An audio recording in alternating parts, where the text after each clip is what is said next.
So இந்த படத்த பத்தி சொல்லணும்னா பார்க்கவே ரொம்ப பயங்கரமா இருக்கும். அண்ட் வந்து இந்த படத்துல நெறைய ட்விஸ்ட் இருக்கும். எப்படின்னா, நம்ம இறந்து போனதுக்கு அப்புறம் இப்படி ஒரு வேர்ல்ட்லாம் இருக்கா? இப்படிலாம் நடக்குமா? அப்படின்ற மாரி இந்த படத்துல ரொம்ப ஃபேண்டஸியா சூப்பரா காட்டியிருப்பாங்க. ஸோ வந்து இது உண்மையாவே வந்து நெறைய புராணங்கள், நெறைய இதுல வந்து சொல்லியிருக்காங்க.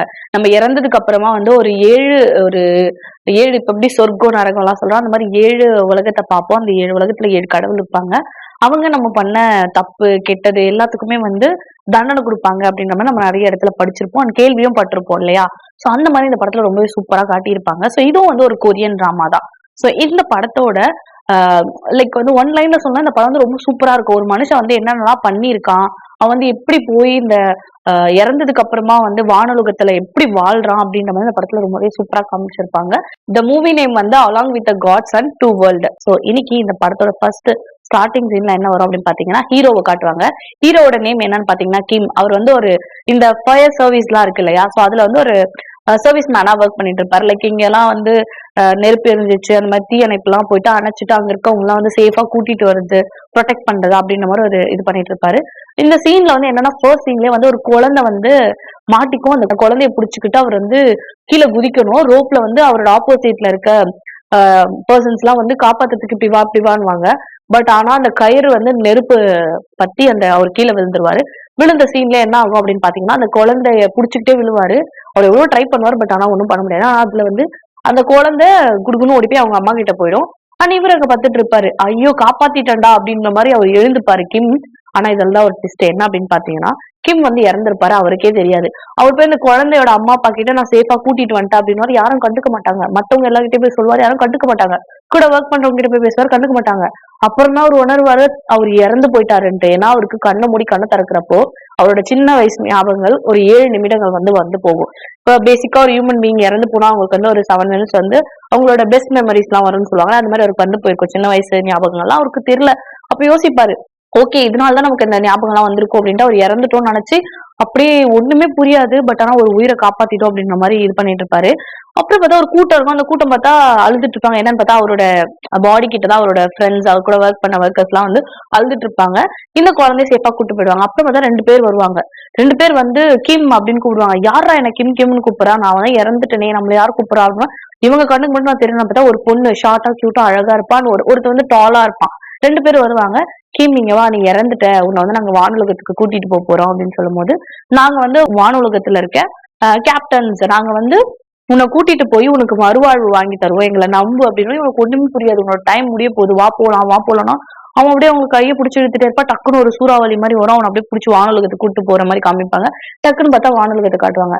அப்போ இந்த பொண்ணு அந்த பையனை சொல்லுவாங்க நாங்க வந்து கேப்டன்ஸ். நாங்க வந்து எப்படின்னா இந்த வானுலகத்துக்கு வரவங்க எல்லாம் வந்து நீ வந்து பேரகான்னுவாங்க. பேரகான்னா என்னன்னா ஒருத்தர் எந்த தப்பும் பண்ணாம நல்லதே பண்ணி அவன் அவன் தெரியாம இறந்து போனானா அவனுக்கு மறு உயிர் இருக்குமா. அதை வந்து பேரகான் அப்படின்னு சொல்லுவாங்களா கொரியன் லாங்குவேஜ்ல.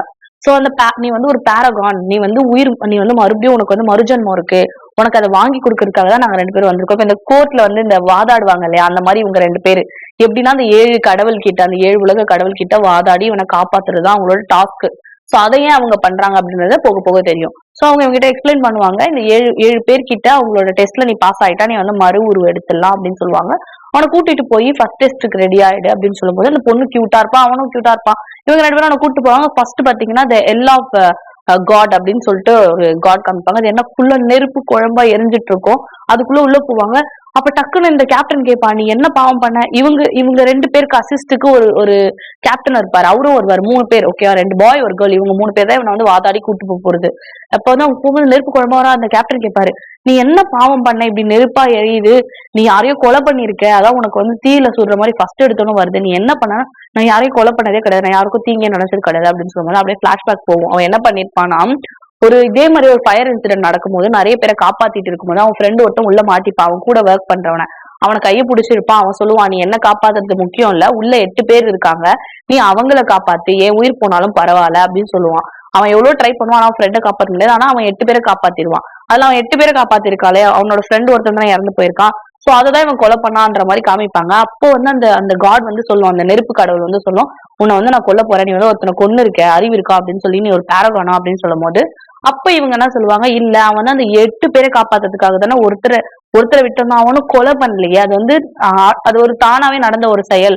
8 பேர் உயிரை காப்பாத்திருக்கானோன்னா அந்த நெருப்பு கடவுள் என்ன பண்ணுவாரு, அவனை தப்பிச்சு அனுப்பி விட்டுறாரு. ஓகே, நீ வந்து நல்லது பண்ணிருக்க, நீ ஒரு பேரகான் அப்படின்றதால நீ இந்த வேர்ல்டுல இருந்து தப்பிச்சுட்ட அப்படின்னு சொல்லிட்டு அவர் அந்த வழியை விட்டுருவாரு. அடுத்து போவாங்க இந்த எல் ஆஃப் வாட்டர் அப்படின்னுவாங்க. ஒரு ஒரு கடவுளுக்கும் ஒரு ஒரு இது மாதிரி காமிப்பாங்க. அதுக்கு ஒரு நேம் இருக்கும். அதுக்கு போவாங்க. அதுக்கு போகும்போது டக்குன்னு ஒரு ஒரு பேப்பர் மாதிரி வரும். அதுல இவங்க பறந்துகிட்டே போவாங்க. அந்த கேப்டன் கூட்டிட்டு போவாரு. கூட்டிட்டு போவோன்னு என்னன்னா தண்ணியா போயிட்டு இருக்கும். விலங்குகள்லாம் வரும். அதுல மாட்டிப்பாங்க. மாட்டிக்கிட்டோம்னா அங்க இருக்க அந்த கடவுள் என்ன பண்ணுவாரு, காமிப்பாரு. அப்ப வந்து நீ யாருக்காச்சும் வந்து பொய் சொல்லியிருக்கியா, பொய் சொல்லியிருந்தாதான் நீ இந்த மாதிரி மாட்டியிருப்ப அப்படின்னு சொல்லும்போது நான் பொய் சொன்னது கிடையாதே, நான் ஏதாவது சொல்லியிருக்கேன் நான் பொய் அப்படின்னு அவன் யோசிப்பான்.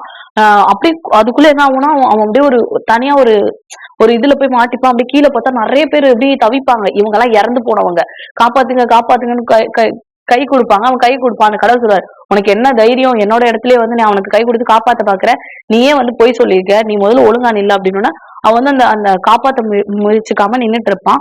அப்ப வந்து நீ பொய் நிறைய சொல்லியிருக்க அப்படின்னும் போது பொய்யா நிறைய பண்ணிருக்க அப்படின்னு அவங்களுக்கு அந்த கடவுளுங்களுக்கு 2 பேர் இருப்பாங்க. அவங்க வந்து வாதாடுற மாதிரி அதுல ஒரு 2 பேர் இருப்பாங்க. அது ரொம்ப காமெடியா இருப்பாங்க பார்க்கவே. அதுல ஒருத்தர் வந்து தூங்கிட்டே இருப்பான். ஒருத்தர் சொல்லுவான், கடவுளை இவன் வந்து என்ன பண்ணிருக்கான், ஒரு சின்ன பொண்ணுக்கு வந்து லெட்டர் எல்லாம் கொடுத்துருக்கான் அப்படின்னு சொல்லி காமிப்பாங்க. நீ இப்படிலாம் பண்ணிருக்கியா, அப்படின்னா நீ சாக வேண்டியதுதான் சபிச்சுட்டே இருக்கும்போது அவங்க அந்த கேப்டன்ஸ் இருக்காங்க இல்லையா, அந்த தூதர்கள் அவங்க சொல்லுவாங்க, நிறுத்துங்க, அவங்க ஏன் அதை பண்ணிருக்காங்கன்னு தெரியுமா அப்படின்னு சொல்லிட்டு இவங்களுக்கு அதெல்லாம் தெரியும். அந்த கேப்டன் ஒன்னா சொல்லுவாரு. அப்படியே பிளாஷ்பேக் காட்டுவாங்க. இவன் வந்து ஒரு பொண்ணு அவங்க அப்பா இறந்துருவாரு. அந்த குழந்தை வந்து அவங்க அப்பா இறந்துருவாரு சொல்லிட்டு அழுதுகிட்டு சாப்பிடாம வீட்டுக்குள்ளேயே அடைஞ்சிருக்கும். அதனால அந்த பொண்ணுக்கு அவங்க அப்பா மாதிரி நான் அப்பா இங்கதான் இருக்கேன், நான் வந்துருவேன் அப்படின்னு அவங்க அப்பா மாதிரி ஆறுதலா கடிதம் எழுதியிருக்காரு. இது அந்த பொண்ணோட உயிரையே சேவ் தானே பண்ணிருக்கு, இவன் நல்லது தானே பண்ணிருக்கான் அப்படின்னு அந்த கடவுள் கிட்ட வாதாடுவாங்க. அப்ப ஏன் உங்க அம்மாக்கு வந்து பொய்யான லெட்டர் எழுதுன அப்படின்னா, அவங்க அம்மாக்கு என்ன பொய்யான லெட்டர் எழுதிருப்பானா, அம்மா நான் இங்க வந்து நல்லா இருக்கேன், வந்து 15 வருஷம் அவங்க அம்மா அவங்க தம்பியை பார்த்து இவன் தனியா தான் இருக்கான், வீட்டை விட்டு ஓடி வந்துருவான், ஆனா சம்பாதிச்சு வீட்டுக்கு மட்டும் காசு மட்டும் மணி ஆர்டர் அனுப்பிட்டே இருப்பான். ஏன் எழுதிருப்பானா, அம்மா நான் இங்க கல்யாணம் பண்ணிக்கிட்டேன், எனக்கு ஒரு குழந்தை இருக்கு, நான் வந்து நிம்மதியா இருக்கேன், நான் எப்படி இருக்கேன் அப்படி இருக்கேன்னு எழுதும்போது அவங்க அம்மா வந்து ஒரு நோயால அவதிப்பட்டிருப்பாங்க, சாவர நிலைமையில இருப்பாங்க. அந்த லெட்டர் எல்லாம் பார்த்தா அவங்க அம்மா ஒரு மாதிரி ஹாப்பி ஆயிடுவாங்க. சோ அவங்களே வந்து காப்பாத்தி தானே இருக்கான். இதை வந்து இவங்க வாதாடுவாங்க இவங்க 3 பேரும். அந்த கடவுளும் அவங்களை அடுத்துக்கு அனுப்பிடுவாரு. அடுத்துக்கு அனுப்பும் அதே மாதிரி ஒண்ணு ஒண்ணா பண்ணிட்டு 4வது 5வது ஒரு கடவுள் கிட்ட வருவாங்க. ஒண்ணு ஒண்ணா நடக்கும். ஒரு இடத்துல நடக்கும்போது 5வது ஒரு கடவுள் கிட்ட வருவாங்க. அங்க வரும்போது என்ன ஆகும் அப்படின்னு பாத்தீங்கன்னா, இப்ப கொலை பொய் சொன்னா ஓகே, இதை தாண்டி வந்து நீ வந்து மத்தவங்களுக்கு ஏதாவது துரோகம் பண்ணிருக்கியா அப்படின்னு சொல்லும் போது, துரோகம் அப்படின்னும் போது மத்தவங்களை யாராவது வந்து வேணும்னே நீ வந்து கொலை பண்ணிருக்க அப்படின்ற மாதிரி நடுவுல ஒரு கடவுள் வந்து சொல்லிட்டு போவாரு. என்னன்னு காமிப்பாங்கன்னா, ஒரு பிளாஷ்பேக் அப்படியே போகும். அப்படியே அந்த கடவுள் கிட்ட இல்ல நான் பண்ணல அப்படின்னும் போது அவனே ஒத்துப்பான், ஆமா நான் பண்ணேன் அப்படின்னு, கொலை பண்ண இவன் ட்ரை பண்ணிருக்கான், அதுவும் என்ன பண்ணிருக்கான்னு தெரியுமா, அந்த கடவுள் அந்த கேப்டன்ஸ் கிட்ட சொல்லுவாரு, அவங்களோட பெத்த அம்மாவே கொலை பண்ண ட்ரை பண்ணிருக்கான். அப்படியே ஒரு பிளாஷ்பேக் காமிப்பாங்க. அவங்க அம்மா தூங்கும் போது சின்ன வயசுல அவனுக்கு 15 வயசு இருக்கும் போது அவங்க அம்மாவை தலகாணி எடுத்து மூச்சு அடைக்கிறதுக்காக ட்ரை பண்ணிருப்பான். இவன் தம்பி வந்து அதை பார்த்துட்டு அவங்க கிட்ட சண்டை போட்டிருப்பான். அப்போ வீட்டை விட்டு ஓடி வந்ததுதான் 15 வருஷத்துக்கு அப்புறமா. அதை காமிப்பாங்க. அதை ஏன் இவன் பண்ணான்றத ஃபைனலா தான் சொல்லியிருப்பாங்க. அப்ப இந்த கேப்டன் சொல்லுவாங்க, அவன் எதுக்காக அதை பண்ணான்னு தெரியாது, பட் இது வந்து நடந்தது என்னன்னு தெரியாது, அது எதுக்கு இவன் பண்ணான்னு தெரியல. டக்குன்னு அப்படியே ஒரு பிளாஷ்பேக் போகும். என்ன ஆகும்னா, இந்த கேப்டன் வந்து இவங்க கடந்து போவாங்களே, அப்ப வந்து நிறைய அனிமல்ஸ் வந்து இவனை அட்டாக் பண்ண ஆரம்பிக்கும். அப்போ வந்து இவனை கேட்பாங்க, உனக்கு தெரிஞ்ச ஏதோ ஆத்மா வந்து கீழே உலகத்துல வந்து உலாவுது, அது வந்து இன்னும் மேலேயே வரல, அதனாலதான் உன வந்து இந்த மாதிரி விலங்குகள்லாம் வந்து அட்டாக் பண்ணுது, நான் கீழே போய் என்னன்னு போய் பார்த்துட்டு வரேன்னு பார்த்தா அவங்க தம்பி இறந்திருப்பான். அது இவனுக்கே தெரியாது. அவங்க தம்பி வந்து ஒரு ஆர்மி சோல்ஜரா இருப்பான். அந்த ஆர்மி சோல்ஜர் வந்து தெரியாம ஒரு கண்ணு தெரியாம ஒரு பையன் வந்து ஜூனியர் பையன் அழுத்திருந்தாலும் அந்த பையனுக்கு சுட்டு அந்த பையன் இறந்துருவான். இறந்தத வீட்டுல கூட சொல்லாம அவன் அந்த இடத்துல வந்து புதைச்சிருவாங்க. அது ஹையர் ஆபீசர்ஸ்க்கே தெரியாது. ஆனா அவங்க வீட்டுல வந்து அவங்க பையன் எங்க போனானே தெரியாது சொல்லுவாங்க. அதனால அவன் என்ன பண்ணுவான், ஒரு ஆத்மாவா ஏன் அந்த ஆத்மா வந்து நம்மள வந்து கொலை பண்ணிட்டு அதை வந்து தெரியாத இது பண்ணிட்டாங்க, நம்ம அம்மா கூட நம்மளோட உடலை கொடுக்கலையேன்னு அந்த ஆத்மா அங்கேயே அலைஞ்சிட்டு இருக்கும். இங்க இருந்து ஒரு கேப்டன் போவான் இல்லையா, அவன் போய் பார்த்தா இவன் தம்பி தான். இவன் கிட்ட எங்க சொன்னா, இவன் வந்து ஐ கான்டாக்ட் மூலியமாவே அங்க இருக்க 2 அசிஸ்டன்ட் கிட்ட பேசுவான். இங்க இறந்து பொண்ணு வேற யாரும் கிடையாது, அந்த கிம்மோட தம்பி தான் இறந்து போயிருக்கான், அவன் கிட்ட சொல்லிடாதீங்க, அவன் நொந்து போயிடுவான், இங்க நடந்தது எல்லாம் பார்க்க ஒரு மாதிரி கஷ்டமா இருக்கு அப்படின்னா. இவங்க கிம்மோட தம்பி எப்படி இறந்தான் அவன் அப்படின்றத டீட்டெயிலா காமிச்சிருப்பாங்க. அது ரொம்பவே வந்து ரொம்ப கஷ்டமா இருக்கும். அவன் பண்ணாத தப்புக்கு வந்து அவன் எல்லாம் பண்ணிருப்பான். இவனை எப்படியா காப்பாத்தணும் அப்படின்னு நினைப்பாங்க. அடுத்து என்ன பண்ணுவான்னா, இவன் டக்குன்னு மறுபடியும் இந்த கேப்டன் இங்க வந்துருவான். இவன் வந்து அந்த 5வது கடவுள் கிட்ட போய் பேசும்போது அந்த கடவுள் வந்து சொல்லுவாரு, அந்த அம்மான்னு சொல்லல, அது கண்டினியூ ஆகும். அவங்க அம்மாவை எதுக்கு கொலை பண்ண ட்ரை பண்ணிருப்பானா, அவங்க அம்மா வந்து ஒரு ரொம்ப நோயால வந்து அவஸ்தைப்பட்டிருப்பாங்க. இவங்க 2 பேரும் சின்ன பசங்க. இந்த பையனையும் அவனால ஹேண்டில் பண்ண முடியாது. தம்பி இதெல்லாம் பாத்துக்கணும், நம்ம அம்மா ஏன் இவ்வளவு கஷ்டப்படுறாங்க இந்த நோயால, அதுக்கு அவங்க இறந்தே போயிடலாமேன்றதுக்காக தலகாணி எடுத்து அழுத்த பார்த்திருப்பான். பட் அவங்க அம்மா வந்து மூச்சுதான் இருந்திருப்பாங்க. அவங்க அம்மா அதை பாத்துட்டு இருப்பாங்க. தூங்கிட்டு தானே இருந்தாங்க. அவங்க அம்மாக்கு தெரியாது தானே அப்படின்னு உங்களுக்கு வாதாடுற அந்த கேப்டன் சொல்லுவாங்க. அப்ப அந்த கடவுள் சொல்லுவாரு, ஏன் அவங்க அம்மாக்கு தெரியாது, அவங்க அம்மா முடிச்சுட்டு தான் இருந்தாங்க, நம்ம பையன் நம்மள கொல்ல போறான்னு தெரிஞ்சு அவங்க அமைதியா இருந்தாங்க அப்படின்னு சொல்லும் போது அந்த பையன் அதை நினைச்சு அழுவான். எனக்கு எங்க அம்மாவை பார்க்கணும், எனக்கு எங்க அம்மாவை பார்க்கணும், அவங்க கிட்ட நான் கண்டிப்பா மன்னிப்பு கேட்கணும், நான் தெரியாம பண்றேன்னு சொல்ல அந்த கடவுளுக்கே ஒரு மாதிரி அழ வந்துரும். அவன் வந்து அவங்க அம்மாவை வந்து இப்படி கஷ்டப்படுறாங்கன்றதுக்காக கொலை பண்ண நினைச்சான். பட் அவன் தப்ப ஒத்துக்கிறதே பெரிய விஷயம். இங்க வந்து நரகத்துல அவன் ஒத்துக்கிறானே அப்படின்ற மாதிரி அவருக்கு ஒரு மாதிரி இடம் கடவுள் ஒண்ணு மன்னிச்சுறாரு. போடா நீ பொழைச்சு போ, நீ வேற ஆல்ரெடி பேரகான் வேற, உனக்கு வேற மறுவாழ்வு இருக்கு, இன்னும் 2 பேர் தானே, எப்படி நீ தப்பிச்சிடணும்னு கடவுளுக்கு எல்லாம் கடவுள் அப்படின்றத 7ஆவதா பாப்பாங்க. அந்த 7ஆவதா போய் பாக்குறவர்கிட்ட என்ன சொல்லுவாங்கன்னா, இவன் இவ்வளவு பண்ணிருக்கான், அவங்க அம்மாவே கொலை பண்ண தயங்கிருக்கான், பத்தாவதுக்கு அவன் தம்பி இறந்து போயிட்டான், அதனால வந்து இவனெல்லாம் வந்து விட முடியாது அப்படின்னு போது அந்த கடவுள் கிட்ட வந்து நாங்க எவ்வளவு கடந்து வந்துட்டோம், 6வது கடவுள் கிட்ட பாக்கும்போது 6வது கடவுள் கிட்ட என்ன சொல்லுவாங்கன்னா சாவடிக்கணும்னு சொல்லுவாரு அவரு. அவங்க சொல்லுவாங்க நாங்க 6 கிட்ட வந்துட்டோம், 7வது கடவுளை போய் பார்த்தோம், 7வது கடவுள் வந்து என்ன சொல்றான்னு பாக்குறோம், அங்கேயே நாங்க இதுக்கான தண்டனை அனுபவிச்சுக்கணும். அந்த 6வது கடவுள் என்ன சொல்லுவாருன்னா, அப்பனா உனக்கு வந்து தண்டனை வந்து டபுளா இருக்கும் அப்படின்னு சொல்றாரு. ஓகேன்னு சொல்லி இவங்க 7வது கடவுள் கிட்ட இருக்காங்க. அவர் தான் வந்து எல்லாருக்குமே வந்து அதிபதி, அவர் தான் வந்து எல்லாத்தையும் வந்து அனலைஸ் பண்ணி இது பண்ணுவாரு. அந்த கடவுள் வந்து நடுவுல வந்து அந்த பையன் இறந்திருக்கானே அவன் தம்பி, கிம்மோட தம்பி, அங்க போயிட்டு வந்திருப்பாரு. ஏன்னா இங்க ஒரு கேப்டன் அங்க போய் வேலையை பார்க்காம அந்த பையன் எப்படி இறந்தான் அப்படின்றதெல்லாம் யோசிச்சு பார்த்துட்டு இருப்பாங்க. பார்த்துட்டு இருக்கும் போது நீ இங்க எதுக்கு வந்த, அந்த ஆத்மாவை மேல கூப்பிட்டு தானே வந்த, அதை விட்டு நீ எதுக்கு வேலையெல்லாம் பாக்குற அப்படின்னு சொல்லிட்டு திட்டிட்டு வந்துருவாரு. இந்த கேப்டனும் மேல வந்துருவான். அப்போ அந்த என்ன நடக்கும்னா மறுபடியும் டிஸ்டர்பன்ஸ் வந்துட்டே இருக்கும். மறுபடியும் அந்த தம்பியை கூப்பிட்டுருக்காங்க, அந்த ஆவி தம்பி இறந்து போன ஆவியை கூப்பிட்டுருக்காங்க. கீழே போவாங்க. கீழே போனா அவங்க கூப்பிடுவான், நீ வா மேல போலாம், உனக்கு வந்து மறுவாழ்வு வாங்கி தரேன், நீ இப்பெல்லாம் பண்ணாதன்னா அவன் கேட்கவே மாட்டான். கேட்க மாட்டான் போது அவன் வந்து சொல்லி புரிய வைப்பான், உனக்கு மறுவாழ்வு இருக்கு அப்படின்னு சொல்லும் போது அவங்க அண்ணா இருக்கான்லாம் சொல்ல மாட்டாங்க மேல. இப்பெல்லாம் சொல்லும் போது ஏன்னா நீ வந்து தெரியாத, நீ வந்து எந்த தப்பும் பண்ணல, நீ ஒரு சோல்ஜர், நீ வந்து ஒரு நாட்டை காப்பாத்துறதுக்காக போயிருக்கேன், அங்க உன்னை தெரியாம சுட்டிருக்காங்க, அவங்க பண்ணதும் தப்பு கிடையாது அப்படின்னு சொல்லி உனக்கு புரிய வச்சு மேல கூட்டு போறதுக்காக ட்ரை பண்ணுவாரு.